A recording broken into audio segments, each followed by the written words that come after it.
오늘 우리에게 주시는 하나님의 말씀 함께 읽도록 하겠습니다. 우리에게 주시는 하나님의 말씀은 열왕기상 17장 1절부터 4절 말씀입니다.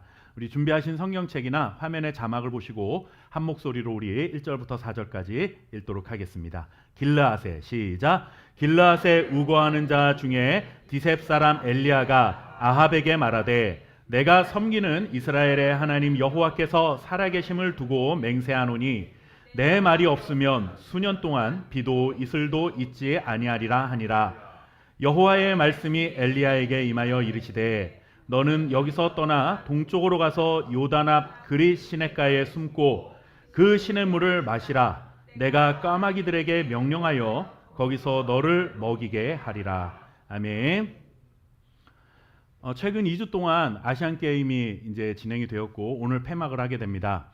저도 운동 경기를 보는 것을 시청하는 것을 좋아하기 때문에 중간중간 우리나라 선수들이 이렇게 특별히 이제 메달을 따게 되는 그런 장면들을 보게 되었는데 어제 저녁에 금메달을 딴 그 배드민턴 여자 단식으로 출전했던 안세영 선수라고 혹시 보셨는지 모르겠습니다.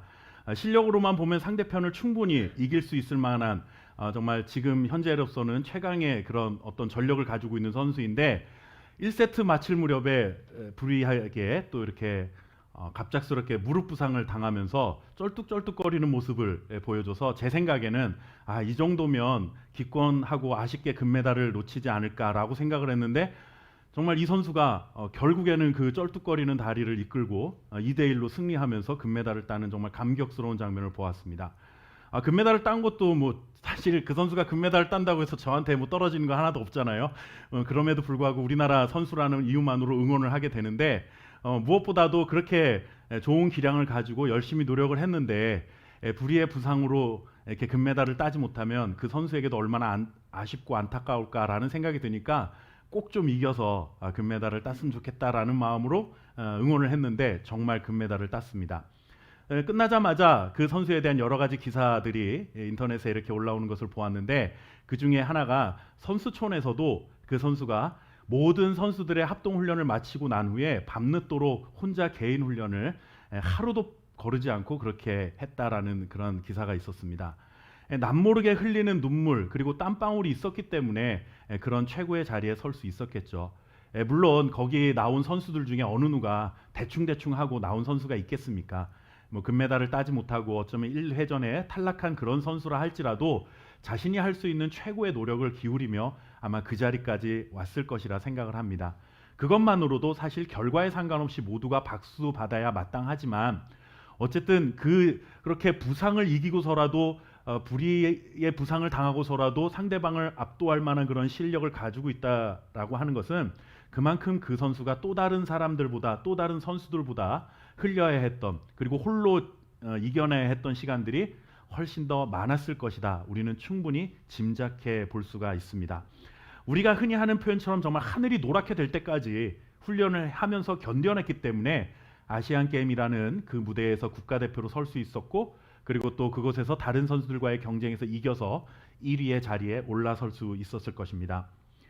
집중해서 경기에 임하는 그 선수들의 모습을 보고 있으면 때로는 정말 어떻게 아무리 훈련을 해도 그렇지 내가 저렇게 훈련을 받았으면 저 정도 했을까라고 싶을 정도로 정말 인간의 한계치를 넘어서는 그 선수들의 모습을 볼 때 감동이 됩니다. 그런 기량과 체력을 갖기 위해 정말 남들 몰래 흘려야 했던 그 땀방울은 좀 과장하자면 운동 경기장을 다 채우고도 남을 만큼 그렇게 땀 흘리며 수고했던 그런 정말 고생이 있었기 때문에 누리게 되는 영광이 아닐까라고 생각됩니다. 물론 그들의 옆에서도 많은 조력자들이 있었겠죠. 언제나 누구보다도 가장 안쓰러운 마음으로 격려해 주었던 가족들도 있을 것이고 그리고 또 기술을 전파해 주기 위한 코치나 감독들도 있었을 것이고 그리고 또 개인적으로는 아무런 관계도 없지만 같은 국민이라는 이유만으로 끝까지 잘했으면 좋겠다 응원을 펼치며 박수 쳐주었던 이런 많은 도움의 손길이 있었던 것은 부인할 수는 없지만 어쨌든 그 모든 고통의 순간을 이겨내야 했던 것은 오롯이 선수 본인의 몫이라 할 수 있습니다. 최고의 자리에 올랐을 때도 기쁘고 감격스럽지만 그 또 다른 도전자들로부터 그 최고의 자리를 지켜내야 한다는 부담감도 또 이겨내야 하고 생각만큼 결과가 나오지 않는 슬럼프에 빠졌을 때는 또 다 포기하고 싶을 정도로 절망적인 마음도 그들은 아마 이겨냈을 것입니다. 그렇게 생각해 보면 운동선수들만 그런 과정을 겪는 것은 아니겠죠. 사실 세상 어떤 일도 손쉽게 원하는 결과를 이룰 수 있는 것은 없습니다. 특히나 사람들의 주목을 받는 그런 자리에 서기 위해서는 더더욱 그렇습니다. 다른 사람들보다 앞서 나간다라는 것은 영광스러운 일이긴 하지만 그 앞선 자리에 서기까지는 외로운 자신과의 싸움을 이겨내야만 합니다. 그 자리에 설 수 있는 자격을 갖추기 위해 수많은 훈련을 견뎌내야 하는 것이죠. 하나님의 사람들도 그것은 마찬가지입니다. 성경 속에 많은 신앙의 위인들이 등장하지만 그 중에서도 특히나 영향력을 크게 미쳤던 그런 하나님의 사람들이 있습니다. 우리가 이름을 기억하는 사람들이 있죠. 아브라함, 모세, 다윗, 바울과 같은 이런 사람들을 우리는 신앙생활을 하면서 참 성경의 많은 인물들 중에서도 이 사람들 정말 대단한 사람들이다라고 우리가 기억하고 떠올리는 사람들입니다. 하나님께서 내가 지시하는 땅으로 가라 말씀하시자 군말 없이 고향을 떠나며 그리고 또 100세에 얻은 유일한 아들을 하나님께 제물로 바치라 했을 때 주저없이 순종했던 아브라함, 또 이스라엘 백성들이 하나님께서 약속하신 땅에 그 가나안 땅에 무사히 들어갈 수 있도록 거칠고 메마른 광야길에서 리더의 역할을 40년 동안 감당했던 그 모세, 특별히 잘못한 이유도 없이 자신을 죽이려는 그 사울 왕을 피해서 이리저리 도망을 다니면서도 하나님만 온전히 신뢰하며 그리고 또 하나님의 마음에 합한 자로 살기 위해 힘썼던 다윗, 복음을 전하는 일을 위해서는 자신의 생명을 조금도 아끼지 않겠노라 고백하며 그렇게 또 차디찬 감옥 한 구석에서 죽음을 맞이한 복음의 증인으로 그렇게 살아왔던 바울. 정말 우리는 같은 사람으로서 같은 하나님을 믿는 신앙이 이기는 하지만 어떻게 이렇게까지 믿음을 지키며 살아갈 수 있었을까 하는 생각이 드는 정말 대단한 신앙의 위인들이 아니겠습니까? 만약 내가 다윗이었다면, 내가 바울이었다면, 내가 모세고 아브라함이었다면, 제가 그 자리에 있었다고 한다면 정말 그들처럼 그렇게 살아갈 수 있었을까? 아무리 질문을 해보아도 네, 저도 그렇게 살 수 있습니다라고 그렇게 자신 있게 말하기는 쉽지가 않습니다. 이렇게 정말 대단한 신앙을 지켜간 많은 사람들이 있지만 이들에게 공통점 한 가지가 있습니다. 그것이 무엇인가 하면 운동선수들이 올림픽에서 좋은 결과를 얻고 또 영광을 얻기까지 정말 피땀 흘리며 훈련을 견뎌왔던 고난의 시간들이 있었던 것처럼 이들에게도 외롭게 견뎌내야 했던 광야의 시간들이 있었다라고 하는 사실입니다. 후대에 기억될 만큼 믿음의 선한 영향력을 끼치는 자리에 선 것은 그냥 어느 날 우연이 된 것이 아닙니다.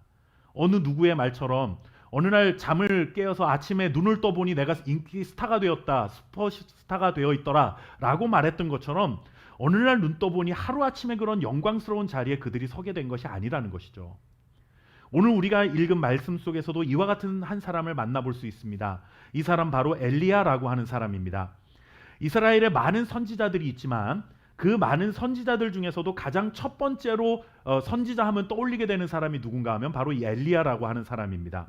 그래서 엘리야는 선지자 중에서도 선지자, 그러니까 선지자 중에서 어떤 대표 선수라고 그렇게 비유할 수 있는 사람이 바로 엘리야입니다. 예수님이 이 땅에 오시기 전부터 이스라엘 백성들은 엘리야와 같은 선지자를 하나님께서 우리에게 보내주실 것이다 라고 그렇게 기다리고 있었고, 그리고 또 예수님이 이 땅에서 사시는 동안 기적 같은 일들을 행하셨죠. 병든 자를 치유하시고 죽은 자를 살리시기도 하시고 귀신들을 쫓아내며 그러한 여러 가지 일들을 행하시고 그리고 또 권세 있는 가르침을 사람들에게 전해 주었습니다. 그런 예수님을 보면서 사람들이 예수님에게 뭐라고 말하냐면 엘리야가 살아 돌아왔다라고 말을 할 정도로 엘리야는 이스라엘 백성들에게 있어서는 굉장히 믿음의 어떤 중심에 서 있는 그런 사람으로 여겨지는 그런 사람이었습니다. 그만큼 정말 신앙의 어떤 순위로 꼽자고 한다면 첫 번째로 꼽을 만큼 그런 선지자 중에 대단한 선지자로 우리는 엘리야를 기억하고 있습니다. 그런데 그런 엘리야도 그냥 어느 날 하늘에서 떨어진 것이 아닙니다. 엘리야에게도 눈물을 삼키며 견뎌내야 할 고독한 광야의 시간이 분명히 있었습니다. 엘리야가 고독한 시간을 그렇게 훈련의 시간을 견뎌내야 했던 곳이 어딘가 하면 오늘 우리가 읽었던 말씀에 보면 그릿 시냇가라고 하는 곳입니다. 엘리야는 이 아합이라는 사람이 북이스라엘의 왕이었을 때 활약했던 사람이었습니다. 아합 왕은 이 북이스라엘의 악한 왕들 중에서도 가장 악한 왕으로 손꼽히는 사람입니다. 그는 이방 여인인 이세벨을 아내로 맞이해서는 온갖 이방신을 섬기며 하나님의 백성인 이스라엘 백성들이 우상 숭배의 길을 걷게 만들었던 장본인, 그가 바로 아합 왕이었습니다. 결국 아합 왕의 이 우상 숭배로 인해 하나님의 진노가 그들에게 임하게 됩니다. 하나님께서 엘리야에게 말씀하시죠. 너가 아합 왕을 찾아가서 지금 이 말을 전해라. 무슨 말씀이었냐면 앞으로 엘리야가 말하기 전까지는 수년 동안 비와 이슬이 이스라엘 땅에 내리지 않을 것이다 라고 하는 말씀이었습니다. 여러분들, 이스라엘은 건조한 사막 지역입니다. 그런 건조한 사막 지역에 1년 동안 뭐 우리나라처럼 이렇게 때때마다 비가 오는 게 아니라 건기와 우기로 나눠져 있어서 1년에 한 2차례 정도 비가 오는 그것으로 생명의 근원을 삼고 살아갑니다. 굉장히 건조한 사막 지역인데 수년 동안 비와 이슬이 내리지 않는다라고 하는 것은, 이 말은 무엇인가 하면 곧 생명의 근원이 끊어지게 될 것이라는 굉장히 무서운 재앙의 선언이었습니다. 아무리 하나님의 말씀을 전하는 선지자라고는 하지만 여러분들, 절대 권력자인 왕 앞에 가서 앞으로 수년 동안 비와 이슬이 내리지 않을 것이라고 예언의 말씀을 전하는 게 엘리야는 쉬웠겠습니까? 여러분들, 이것은 사실 엘리야는 목숨을 내걸고 지금 아합 왕 앞에 가서 이 말을 전하는 겁니다. 이 말의 뜻이 뭡니까? 곧 가뭄이 찾아올 거고, 이 가뭄 때문에 기근이 찾아오게 되고, 그 기근으로 인해 백성들은 다 굶어 죽고 나라가 곧 멸망하게 될 수도 있다라고 하는 선언과 별반 다를 것이 없는 선언을 그가 한 것이죠. 왕 앞에 가가지고 이제 곧 당신 나라가 망하게 됩니다, 이런 말을 한 거나 똑같습니다. 정말 하나님께서 저에게 대통령을 찾아가서 이 나라가 당신처럼 하면 망합니다라고 말해라, 이렇게 얘기하라고 안 시키니까 얼마나 다행인지 모르겠습니다. 여러분들, 저희가 만약에 그런 음성을 듣고 밤에 꿈을 꿨는데 하나님이 나타나셔가지고 저에게 그런 말을 전하라고 한다면 얼마나 고민스럽겠습니까? 이걸 가서 말을 해야 되나 말아야 되나. 물론 하나님의 말씀이니까 전하긴 해야 되겠지만 잘못 전했다가 뭐 하루아침에 사라지기라도 하면 저만 손해지 않겠습니까? 엘리야라고 왜 그런 두려움이 없었겠습니까? 엘리야 입장에서도 생명을 걸고 이 말을 전해야 했습니다. 아합 왕이 분노해서 당장 잡아 죽여도 충분한 상황이었죠. 그런데 엘리야는 이 말씀에 순종합니다. 아합 왕을 찾아가서 믿음으로 하나님의 말씀을 전합니다. 이런 걸 볼 때 정말 차원이 다른 사람이구나, 대단한 사람이구나, 그렇게 생각이 듭니다. 그런데 여러분, 이런 대단한 일을 하나님 앞에서 했으면 하나님이 그를 좀 지켜주셔야 되지 않겠습니까? 엘리야는 목숨 걸고 하나님의 말씀을 전했는데 하나님도 그렇다면 하나님도 엘리야를 축복의 길로 인도를 해주셔야 되잖아요. 다른 사람들이 볼 때에 야, 저 사람 정말 믿음으로 하나님 앞에 그렇게 사니까 하나님 저 사람 저렇게 축복을 해주시는구나 라는 이런 결과가 좀 나타나야만 공평한 것 아닐까요? 그런데 여러분들, 이 일 직후에 엘리야가 뭐 합니까? 도망갑니다. 도망자의 신세가 되고 말아요. 하나님이 엘리야에게 동쪽으로 도망가서 그릿시냇가에 숨으라 라고 말씀을 하십니다. 아니, 이렇게 숨어야 할 때 될 거면 아예 시키지를 말지, 그냥 엘리야가 아니라 천사들을 동원해서 하셨으면 훨씬 더 쉬울 일을 굳이 엘리야라는 사람을 시켜놓고서는 그 생명을 걸고 한 일 직후에는 도망가라 말씀하실 거면 뭐하러 이런 일들을 행하실 것일까 라는 이런 의문이 생길 수 있습니다. 기껏 위험한 일을 시켜놓고서는 도망가서 숨어라, 엘리야 입장에서는 매우 억울한 마음이 들 수도 있었습니다. 목숨 걸고 하나님의 일을 했으면 상을 줘도 모자른 판에 여러분, 생명의 위협을 받는 도망자의 신세가 되고 말았습니다. 엘리야는 하나님 때문에 그릿시냇가라는 인생의 광야를 만나게 되었습니다. 그가 자처한 것이 아니죠. 그가 그런 상황을 스스로 만든 것이 아닙니다. 우리 중에 누가 이런 상황을 맞이하는 것에 대해서 기뻐할 사람이 누가 있겠습니까? 하나님 믿고 하나님의 뜻을 따라 살아간다라고 그렇게 마음 먹고 믿음으로 뭔가 대단한 일을 행했는데 생각지도 않았던 고난을 만나게 되면, 피하고 싶은 거친 광야를 만나게 된다면 우리의 마음속에 어떤 마음이 들겠습니까? 하나님 왜 이런 일들을 행하셔서 나한테 왜 이런 마음을 주셔가지고 내가 당하지도 않아도 될 이런 고난, 만나지 않아도 되는 이 광야를 왜 만나게 하실까? 여러분들, 하나님 앞에 그렇게 한 번 정도는 따져 묻고 싶은 생각이 들지 않을까요? 엘리야도 전혀 생각지 못한 일을 만난 겁니다. 엘리야가 기대했던 결과가 아니었을 것입니다. 그런데 그렇게 도망자의 신세로 내몰린 그릿시냇가에서 여러분들 또 생각지도 못했던 정말 놀라운 체험을 엘리야가 하게 됩니다. 고난의 현장, 외로운 광야가 아니면 도저히 경험할 수 없는 기적 같은 일들을 그가 경험하면서 우리에게 하나님이 이런 분이시다라는 사실을 일깨워주고 있습니다. 하나님 어떤 분이신가 하면 첫째로 하나님은 우리의 보호자요 인도자라는 사실입니다. 엘리야 입장에서는 매우 억울한 일이고 여러분들 생각지 못한 고난의 시간을 살아야 했지만 한번 잘 보십시오. 아합 왕이 엘리야를 죽이지 못하도록 그릿시냇가로 도망가도록 안내해 준 자가 누구인가 하면 바로 하나님이십니다. 엘리야가 스스로 은신처를 찾다가 만난 곳이 그릿시냇가가 아니라 하나님이 그곳으로 가라라고 친히 알려주셨다라고 하는 것입니다. 하나님이 친히 알려주셨다라고 하는 것은 곧 하나님이 그를 인도하셨다라는 뜻이고, 그리고 또 그곳에 있으면 하나님이 끝까지 너를 보호해 주시겠다라는 뜻이 그 말 속에는 담겨 있는 것입니다. 우리는 우리 스스로 인생의 은신처를 찾으려고 얼마나 많이 노력을 합니까?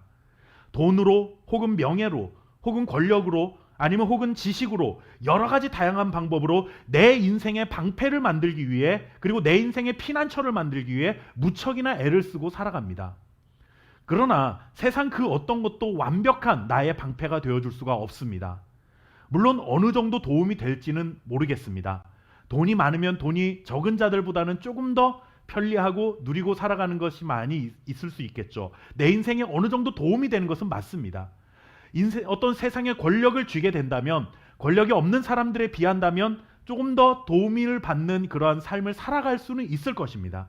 그러나 그것이 자신의 인생 전체를 완전하게 다 지켜주느냐? 그렇지는 못하다라는 것을 우리는 압니다.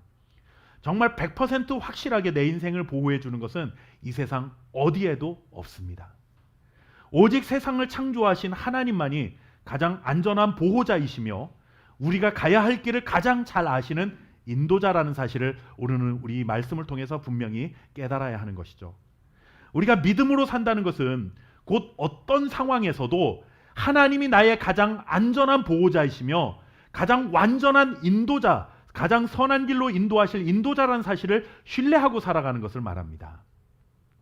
엘리야는 생각지 못한 그릿시냇가라는 인생의 고난 광야의 현장을 만났습니다. 그러나 그곳에서 인생의 진정한 보호자가 되시고 가장 안전한 보호자이시며 인도자이신 하나님을 만나는 은혜를 경험하게 되었다라고 하는 것입니다. 둘째로 하나님은 우리의 생명의 근원이 되시는 분이십니다. 여러분들, 하나님께서 이스라엘 땅에 수년 동안 비와 이슬이 내리지 않을 것이다 라고 이 선언을 했을 때, 그것은 그 선언을 한 엘리야에게도 마찬가지로 그런 기근이 임하게 될 것이라는 뜻이 거기에는 담겨 있습니다. 그 땅에 사는 동안에는 여러분들 메마른 땅을 살아갈 수밖에 없는 그러한 위기를 맞이하게 되는 것이죠. 그릿시냇가라는 곳도 마찬가지입니다. 그것도 똑같이 비가 내리고 이슬이 내리지 않으면 언젠가는 말라버리고 마는 그런 지역입니다. 아무것도 없는 땅에서 지내야 하는 그 엘리야는 무엇을 먹고 마셔야 하는지 여러분들 고민스럽지 않을 수 없었을 것입니다. 하나님이 보호해 주시고 인도해 주시는 것을 믿기는 하지만 우리가 먹어야 사는 존재고 마셔야 하는 존재인데 도망자의 신분으로 아무것도 없는 골짜기에서 어떻게 먹고 살아야 하는지 그 현실적인 문제는 엘리야가 아무런 답을 가지고 있지 못했습니다. 그런데 엘리야에게 또 한 번의 기적이 일어나게 되죠. 까마귀들이 아침과 저녁에 떡과 고기를 물어오는 것입니다. 여러분들, 이게 상상하지도 못한 방법으로 하나님께서 엘리야의 가장 근본적이고 현실적인 문제들을 해결해 주고 계신 것을 우리에게 보여주고 있습니다. 여러분들, 까마귀가 아침 저녁으로 먹을 것을 가져온다라는 것, 이거 사람이 생각해낼 수 있는 방법이 아니죠. 우리가 옛날에 그 전래동화 속에서 그 부러진 까치다리를 고쳐줬더니 그가 뭐 흥부에게 뭐 박씨를 물어다 줘서 거기서 뭐 금광이 쏟았다, 이런 얘기는 들어봤어도 여러분들, 정말 우리가 먹고 사는 문제를 고민하고 있는데 하나님이 막 까마귀에게 뭔가 먹을 것을 물려오게 하셔서 아침 저녁으로 나를 먹여 살리시고 마시게 한다, 이걸 여러분들 언제 우리가 이런 상상을 해볼 수나 있겠습니까? 사람이 생각해낼 수 있는 방법이 아니죠. 이 사람이 어떻게 고안해낼 수 있는 그런 방법이 아닙니다. 인간이 아무리 창의적인 지혜와 능력을 가지고 있어도 이런 방법으로 사람을 먹이실 것이라고 누가 생각을 해낼 수가 있겠습니까? 세상을 창조하신 창조주 하나님만이 생각해낼 수 있는 창조주의 지혜가 담겨 있는 것이고, 능치 못할 일이 없는 창조주 하나님의 그 전능하신 능력만이 행할 수 있는 일이 바로 이 엘리야에게 일어나고 있었다라고 하는 것입니다. 그리 시냇가라는 원치 않는 그런 외로운 광야에서 살아야 했지만, 그곳에서 세상 어느 누구도 이길 수 없는 지혜와 능력으로 하나님 편에 서 있는 하나님의 사람의 생명을 보존하시는 그 하나님의 은총을 엘리야는 경험하게 된 것입니다. 어느 날 인생 가운데 단 한 번도 예상하지 못한 순간 우리에게 이런 그리 시냇가와 같은 그런 당황스러운 순간이 찾아올 수가 있습니다. 상상하지도 못할 하나님의 은총을 경험하는 축복을 우리는 기대하지도 못한 채 그런 것을 어디나 꿈꾸기나 했겠습니까? 그런데 그런 인생의 광야의 시간을 우리는 만날 수 있다라는 것입니다. 우리 인생에도 언제든지 그리 시냇가는 찾아올 수 있습니다. 그러나 우리의 가장 든든한 보호자요 인도자이신 하나님께서 세상에서 가장 탁월한 지혜와 능력으로 우리를 먹이시고 입히시고 생명을 보존해 주실 줄 믿습니다. 우리는 그와 같은 믿음으로 사는 것이죠. 이제 제가 교회를 개척하고 약 만 3년이라는 시간이 지나가고 있습니다. 솔직히 엘리야가 그리 시냇가에서 그 만났던 하나님의 그 은총이 저에게도 또 다른 방법으로 그렇게 역사하고 있는 것을 저도 날마다 기적과 같은 은혜를 경험하며 살아가고 있습니다. 제법 규모가 있는 교회에서 10년 넘게 그렇게 부교육자 생활을 해가면서 참 그곳에서 어떻게 보면 굉장히 폼나게 사역을 했던 사람 중에 한 사람입니다. 뭐 대단한 부귀영화를 누렸다라는 그런 의미가 아니라, 그래도 규모가 있는 교회에서 정해진 사례 날짜가 되면 정확하게 그래도 이렇게 사례를 주고 먹고 사는 문제에 대해서 최소한의 고민은 하지 않아도 되는 그런 상황 속에서 교회를 개척해야 된다라고 하는 마음을 먹기까지 정말 오랜 시간 동안 하나님 앞에서 고민했습니다. 까마귀가 아침 저녁으로 물어다 줄 거라는 생각을 하지 못했기 때문에 그렇죠. 물론 지금 아침 저녁으로 제 인생에 까마귀가 날라온다는 뜻이 아니라, 그렇게 생각하지도 못했던 하나님께 방법으로 하나님께서는 3년 동안 저의 개인적인 삶과 저희 가정과 그리고 교회를 그렇게 조금씩 세워져가는 은혜로 지켜가고 있는 그 놀라운 손길을 경험하고 있다는 사실입니다. 처음에 교회를 개척하고 가장 힘들었던 것 중에 하나는 혼자서 밥을 먹어야 되는 시간이 그렇게 서럽고 외로운지, 참 어떨 때는 밥을 먹기가 싫더라고요, 정말로. 그래도 점심시간이 되면은 다른 부교육자들과 함께 오늘은 뭘 먹을까를 고민했는데, 여기서는 뭘 먹을까를 고민하는 게 아니라 같이 먹을 사람이 없어서 아무것도 먹고 싶은 생각이 안 들어서 그저 그냥 사무실에서 그냥 뭐 우유 한 잔으로 때울 때도 있었고, 뭐 제가 먹는 걸 참 좋아함에도 불구하고 그런 상황들이 있었습니다. 그게 왜 그런가 하면 먹을 것이 싫어서가 아니라 그냥 외로움을 견뎌낸 그 처지, 내가 지금 있는 그 상황 자체가 어떨 땐 참 제 스스로가 불쌍해 보이고, 내가 왜 굳이 이 광야로 나와서 그리 시냇가와 같은 이 외로운 자리에서 내가 지금 왜 이러고 있었는가?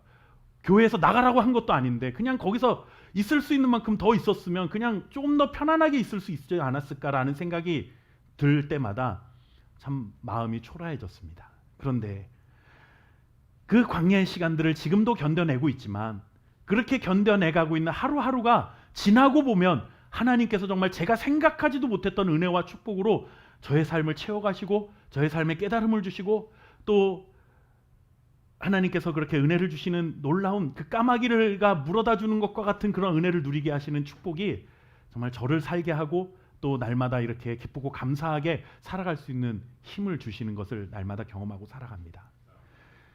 우리 교회에 처음 오시면 놀라운 것 중에 하나가 반주자가 없이 제가 기타를 치면서 찬양을 해야 되는 것, 어떻게 보면 놀라운 일일 수도 있습니다. 요즘 아무리 작은 교회라 하더라도 뭐 반주자 정도는 있고, 하다못해 여러분들 반주기가 요즘은 있기 때문에 그런 것들을 뭐 스피커에 연결해 가지고 얼마든지 사용할 수 있음에도 불구하고 제가 그런 것들을 활용을 하지 않고 있습니다. 제 마음속에는 누군가 어느 날 정말 우리 교회에도 그렇게 재능 있는 자가 누군가 와서 함께 예배하는 중에 반주자로 섬길 수 있는 그런 은혜가 있었으면 좋겠다라는 마음의 소원이 처음부터 있었기 때문에, 제가 뭐 억지스러운 마음으로, 요즘은 뭐 그냥 뭐 시간 뭐 이렇게 뭐 인터넷에 올려가지고 2시간 동안 반주해 주실 분 구합니다 하면은 뭐 시급을 받고 와서라도 반주하시는 분들이 있다고는 합니다. 그러나 그런 일들을 하고 싶지 않은 이유 중에 하나는 정말 우리 교회에서 함께 예배하는 자 중에 누군가가 섬기기를 원하는 마음이 있기 때문에 그런 거죠. 그런데 이거를 바라볼 때에 우리 교회는 반주자도 없어서 참 찬양하기 힘드네라는 관점으로 보면 너무 힘든 일이지만, 찬양을 하면서 그런 악기 소리가 크게 들리지 않은 것이 오히려 제가 언젠가도 한 말씀드렸지만 함께 찬양하는 우리의 목소리가 들린다는 것이 얼마나 소중하고 귀한지 모르겠습니다. 물론 계속해서 제가 뭐 그런 교회로 남아 있었으면 좋겠다라는 의미가 아니라, 우리가 없어 보니까 정말로 그동안 잊고 살았던 소중한 것들을 깨닫게 되는 기회가 될 수 있었다라고 하는 것이죠. 없는 것 자체가 복이라 말할 수는 없겠지만, 없는 것 때문에 우리가 뭔가 새로운 깨달음을 얻고 하나님이 주시는 은혜를 경험할 수 있다면 그 또한 감사하고 축복이다라는 생각이 드는 것입니다. 여러분들의 인생 가운데 정말 생각지도 못했던 그런 그리시네과 같은 광야가 펼쳐지셨다면 당황해하거나 불평하지 마시고, 그 속에서 지금까지는 보지 못했던 새로운 하나님의 그 주시는 믿음의 눈으로 바라볼 수 있는 시간들이 되시기를 바라고, 정말 하나님께서 까마귀를 동원해서라도 내 인생을 지키시고 보호하시고 내 생명을 보존해 가시는 놀라운 기적과 같은 은혜를 경험해 가시는 복된 시간으로 만들어 가시기를 주님의 이름으로 축원합니다. 이번 한 주간도 이 믿음을 가지고 광야 같은 인생길을 걸어갈 때 목마르지 않고 줄이지 않고 피곤치 않도록 붙들어 주시는 하나님의 축복을 경험하게 될 줄 믿습니다. 그러한 은혜를 사모하며 살아가는 저와 여러분 될 수 있기를 주님의 이름으로 축원합니다. 우리 함께 기도하겠습니다. 살아계신 아버지 하나님, 감사합니다. 오늘도 주님께서 귀한 말씀을 통해서 우리가 이 땅 가운데서 당하는 여러 가지 혼란스러운 상황들 속에서도 무엇을 기대하고 살아가야 될지를 깨닫게 하시니 감사합니다. 하나님, 정말로 모든 것이 갖춰져 있고 모든 것이 완벽할 때는 오히려 깨닫지 못하고 살아갔던 것이 당황스러웠던 그 순간, 정말로 하나님 인생의 그리시네과 같은 광야 같은 삶 속에서 깨닫게 되는 축복이 너무나도 많다라는 사실들을 또한 알게 하시니 감사합니다. 우리의 인생의 가장 안전한 보호자가 되시고 가장 선한 길로 인도해 가시는 그 인도자이신 선한 목자이신 주님을 온전히 신뢰하며 이번 한 주간도 믿음으로 승리할 수 있는 사랑하는 우리 성도들 될 수 있도록 은혜 베풀어 주옵소서. 하나님 아버지, 고난도 정말로 갑작스럽게 다가오지만 그 갑작스럽게 다가온 고난 때문에 우리는 또 갑작스럽게 하나님의 은혜를 더 풍성히 경험하게 되는 놀라운 은총도 임하게 될 줄 믿습니다. 그리시네가에 가는 것을 두려워하지 않게 하시고 외로워하지 않게 하시고 하나님의 놀라운 은혜를 경험하며 정말로 하나님 감사와 기쁨을 회복하는 시간으로 삼을 수 있도록 우리의 인생 가운데 믿음을 더하여 주옵소서. 오늘도 귀한 말씀을 통해 은혜를 주시고 하나님 앞에 믿음으로 살아가는 하나님의 자녀로 삼아주시니 감사합니다. 아버지께 감사하는 마음으로 구별의 예물을 드리오니 예물이 하나님 앞에 정말로 귀하게 드려지는 아름다운 우리의 신앙의 고백이 되게 하시고, 또 하나님 아버지, 이렇게 구별해드린 모든 손길과 가정과 기업 위에 하나님의 복을 더하사 이 땅 가운데 살아가면서 줄이지 않고 목마르지 아니하도록 풍성히 채우시는 하나님의 축복의 통로가 될 수 있도록 역사하여 주옵소서. 감사드리며 살아계신 예수님의 이름으로 간절히 기도하옵나이다. 아멘.